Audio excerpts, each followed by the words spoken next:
함께 나누실 하나님의 말씀은 여호수아 8장 30절에서 35절까지의 말씀입니다.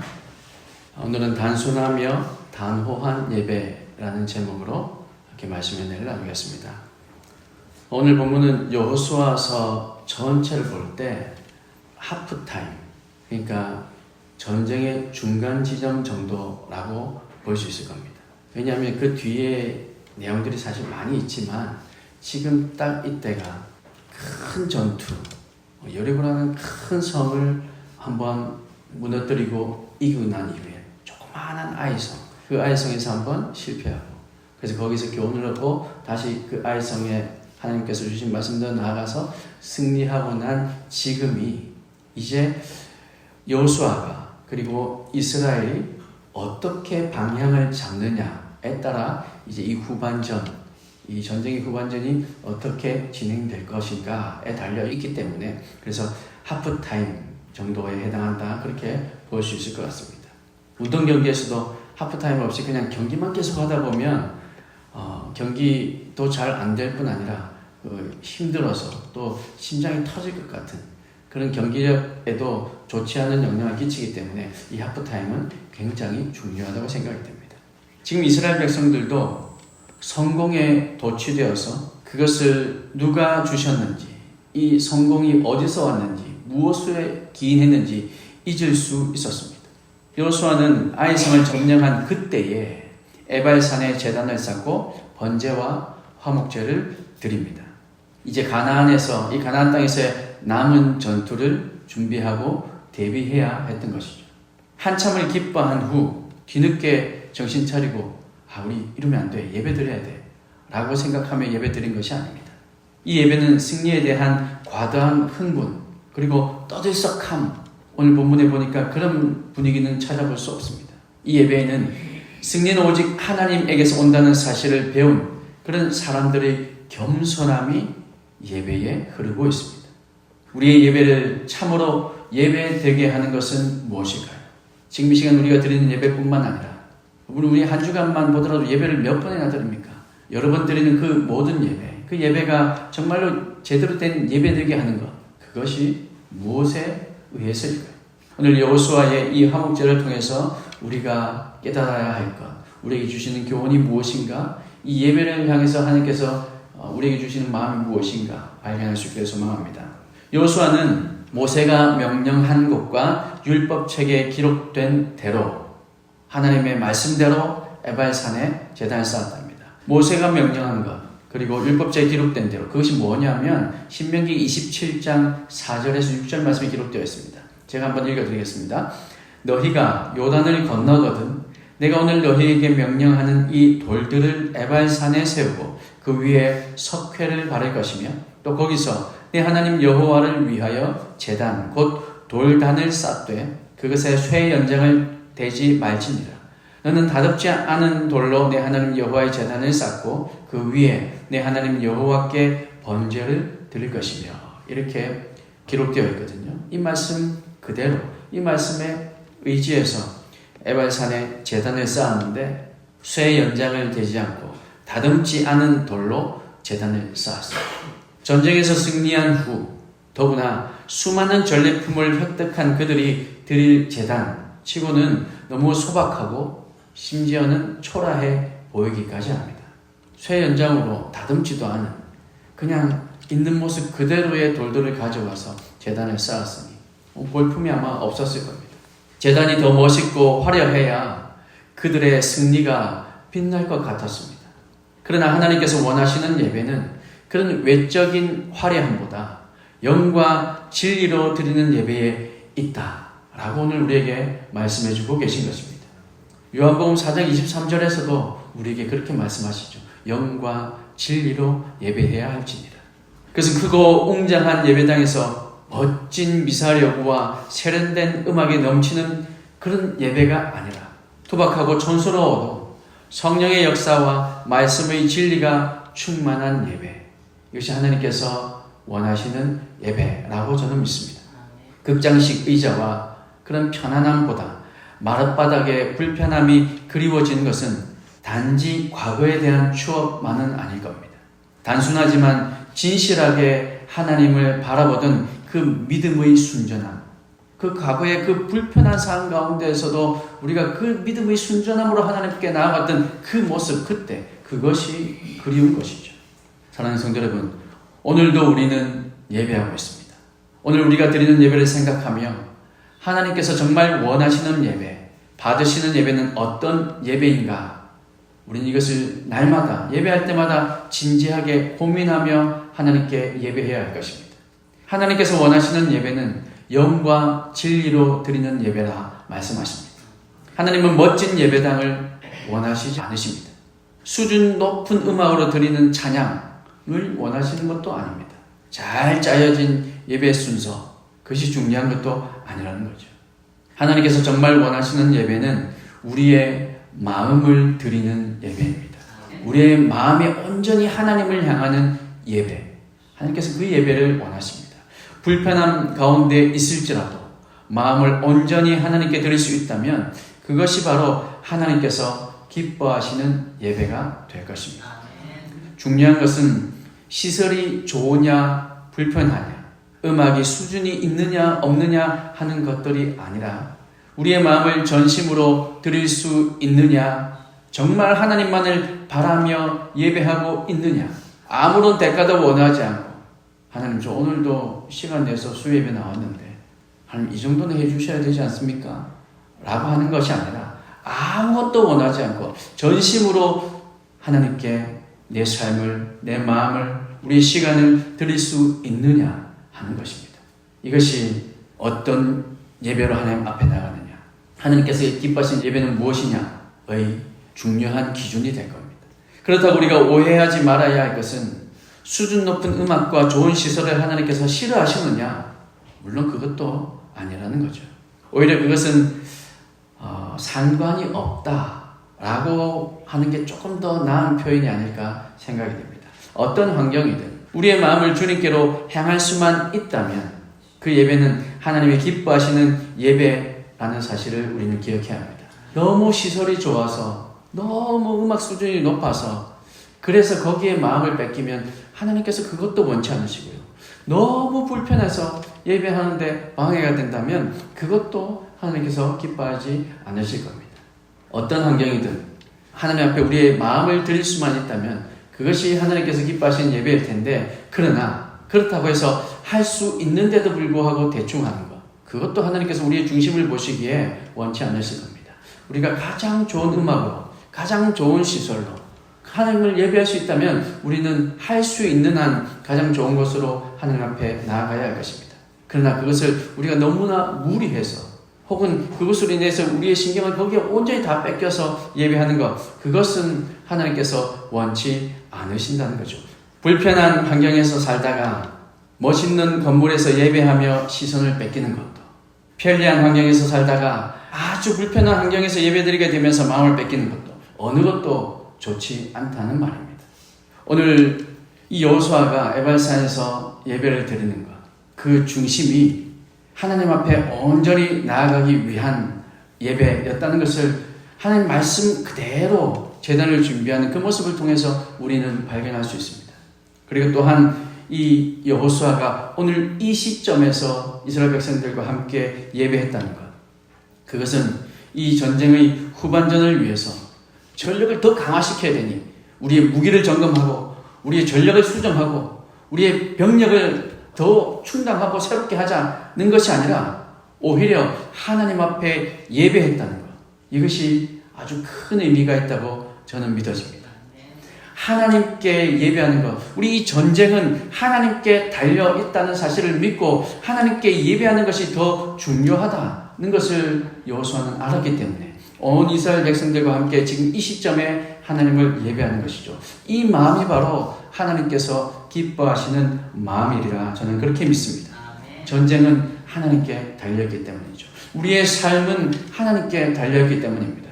그래서 우리는 하나님을 예배하는 것이죠. 새벽에도 나와서 예배하며 수요일에도 또 금요일에도 이렇게 나와서 예배하는 것은 우리의 삶은 오직 하나님께 달려있다라는 고백으로 우리가 하나님 앞에 나와 예배하는 것입니다.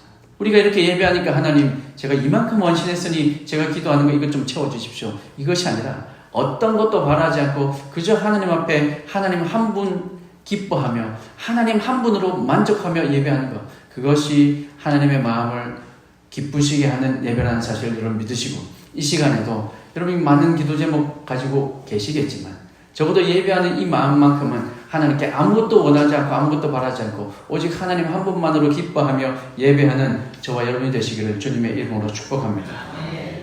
오늘 우리가 드리는 예배가 영과 진리로 드리는 예배, 우리의 마음을 온전히 하나님께 드리는 예배, 주님께만 시선을 옮기는 예배, 오늘 우리가 드린 예배가 바로 이런 예배가 될 수 있기를 간절히 소망합니다. 오늘 여호수아가 드리는 이 예배는 소박하고 단순한 예배이지만 그러나 결단은 단호한 예배였습니다. 여호수아가 모세의 율법을 그 돌에 기록할 때 거기 모인 모든 사람들이 언약궤를 사이에 두고 좌우로 갈랐습니다. 절반은 그리심산에, 축복의 산이라고 불리는 그 그리심산에, 나머지 절반은 저주의 산이라고 불리는 에발산에 섰습니다. 먼저 여호수아가 모세의 율법을 그 돌에 기록했다는 것, 여러분 생각해 보십시오. 그 당시에는 돌에 글자를 기록하는 게 그냥 금방 되는 게 아닐 겁니다. 요즘 뭐 돌에 아무리 돌이라고 해도 레이저로 금방 할 수 있겠지만, 아니면 종이에 써도 되는 것이지만, 그러나 모세의 율법을 그들이 그 돌판에 기록했다는 것은 아마 오랜 시간이 걸렸을 겁니다. 지금 전쟁을 앞두고 이 많은 시간을 여기에 투자하는 것, 이것은 하나님의 말씀이, 하나님의 율법이 우리를 살린다, 그 율법이 우리를 승리케 한다라는 사실을 분명히 믿었기 때문에 여호수아는 다음 전쟁을 위해서 전략을 준비하는 것이 아니라 하나님의 말씀을 다시 한번 돌판에 새길 뿐만 아니라 이스라엘 백성들의 심령에 새기기 위해서 지금 이런 예배를 드리고 있는 것이죠. 그리고 절반은 그리심산에, 절반은 에발산에 섰습니다. 축복의 산과 저주의 산 사이에서 선택과 결단을 상징적으로 보여주고 있는 것입니다. 물론 축복과 저주를 나눈 것은 순종과 불순종이겠죠. 그랬습니다. 아이성을과의 전투에서 이미 그랬죠. 하나님의 말씀에 순종했더니 그들이 승리했고, 하나님의 말씀에 불순종했더니 그들이 졌다는 것을 이미 그들은 경험했습니다. 신앙은 선택이고 예배는 결단의 자리입니다. 잘못된 선택으로 불순종했던 지난 날의 우리의 삶을 결연히 끊어내고 순종으로 남은 삶을 채우겠다라는 그런 결단이 우리 예배 가운데 필요하다는 겁니다. 여호수아는 훗날 너희가 섬길 자를 오늘 택하라. 오직 나와 내 집은 여호와를 섬기겠노라. 그렇게 하며 하나님과 이방 신들 사이에서 선택과 결단을 촉구합니다. 여호수아 24장 15절 말씀에 이 촉구가 기록되어 있습니다.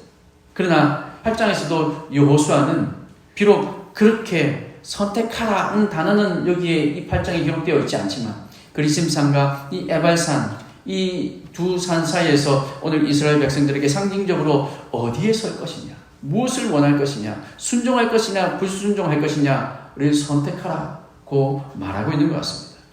예배는 기념식이 아닌 것이죠. 오늘 이 예배 속에 우리의 결단이 있어야 되는 것입니다. 이스라엘 백성들이 결단해야 했던 것처럼 오늘 우리도 이 예배 가운데 결단이 있어야 할 것입니다. 사랑하는 성도 여러분, 진정한 예배는 결단이 있는 예배입니다. 내 몸은 여전히 에발산에 있으면서 그리심산의 축복을 원하고 있지는 않으십니까?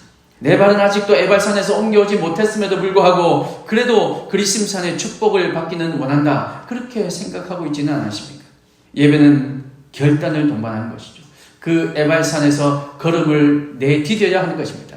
그리심산을 향해서 우리의 첫걸음을 내디뎌야 하는 것입니다. 주님을 향한 결단 없이 우리 몸이 교회에 나와 있다고 해서, 헌금하고 있다고 해서, 봉사하고 있다고 해서 우리의 삶이 그리심산으로 옮겨진다는 착각에서 우리는 벗어나 우리는 정말로 우리의 마음을 그리심산으로, 진정한 예배의 자리로 옮겨야 할 것입니다.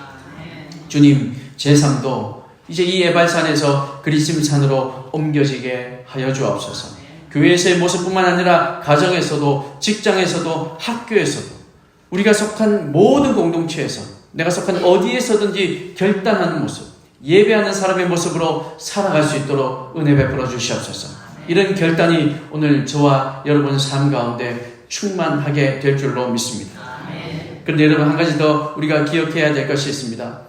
여호수아가 지금 이스라엘 백성들에게 축복과 저주의 말씀을 낭독하면서 선택을 요구하는 것, 선택을 지금 보여주고 있는 것, 어디를 선택할 것인가, 그렇게 상징적으로 얘기하고 있는 것, 이것이 진짜 선택하라는 것이 아니다라는 것을 우리는 눈치채야 합니다. 예를 들어서 아이들이 말을 잘 안 들을 때 아니야 이렇게 해야 돼 저렇게 해야 돼 얘기하다가 끝까지 안 하면 야 공부 좀 해, 야 밥 좀 먹어 이렇게 얘기하다가 끝까지 밥을 안 먹으면 뭐라고 합니까? 그냥 그래 네 맘대로 해라 이렇게 얘기하시네요. 묻고 싶으면 묻든지 말든지 네 맘대로 해 이렇게 얘기하는 게 진짜 네 맘대로 해라는 뜻입니까? 그게 아니잖아요. 엄마의 마음을 더 이상 화나게 하지 마라 이 표현이잖아요. 반드시 먹어야 한다라고 얘기하는 것이잖아요. 그것과 똑같이 마찬가지로 하나님의 진짜 마음은 축복하시고자 하는 마음인 거죠. 그러니 에발산에서 그림심산으로 옮겨라. 야 선택해라가 아니라 반드시 이리 와 라고 말씀하고 계신 겁니다. 축복과 저주를 낭독하면서 하나님께서 의도하시는 진짜 마음은 너희는 선택권 없으니까 축복의 자리로 나오라는 하나님의 음성인 겁니다. 그렇다고 해서 하나님께서 축복하는 것 이것이 궁극적인 목적이냐 하면 그것도 아니라는 말입니다.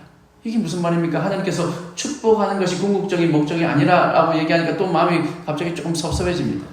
만약 말 잘 들으면 축복하시고 말 안 들으면 저주하시는 게 하나님의 뜻이라면 기독교는 그냥 율법의 종교가 되어서 하나님의 은혜라는 것이 들어올 자리가 없을 겁니다. 그냥 우리가 지키면 복 주시고 안 지키면 벌 주시고 그러면 여기에 하나님의 은혜라는 것은 들어올 자리가 없게 되는 거죠.